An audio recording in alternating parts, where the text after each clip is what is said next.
In today's video, I'm going to teach you how to use a Notion Finance Tracker step by step. We'll start by creating your finance database. Open Notion, add a new page, and choose Table Full Page. Give it a clear name like Finance Tracker or Expense Tracker so it's easy to find later. This table will serve as your main hub for all your transactions. Next, set up the essential properties that make the tracker useful.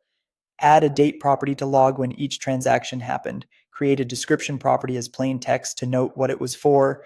Add a category property as a select field with options like food, rent, transport, utilities, and savings. Make an amount property as a number and set the format to currency so it displays correctly. Add a type property as a select with income and expense. Include a payment method as a select with options like cash, card, bank, or e-wallet. Finally, add notes as a text field if you want extra details later. Now start entering your data. For every transaction, add a new row. Fill in the date, description, category, and amount, and choose whether it's income or expense.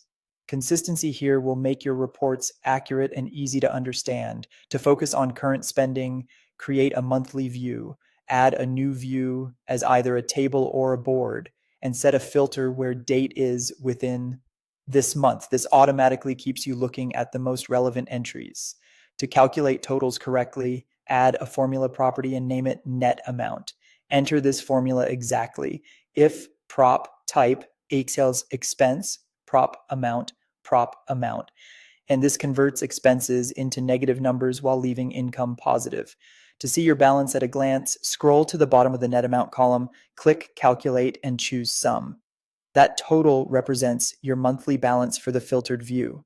For insight into where your money goes, create a category-based view. Add a board view and group by category. You can also add a filter to show only expenses if you want to focus on spending. A calendar view is great for daily tracking. Add a calendar view to visualize transactions by date and spot patterns like high spend days or gaps.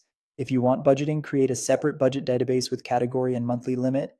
Relate it to your transactions and use a roll-up to compare actual spending versus the limit. Finally, review weekly or monthly. Check totals by category, identify overspending, and adjust your budget and goals accordingly. If you found this helpful, don't forget to like the video and subscribe for more Notion tips and tutorials.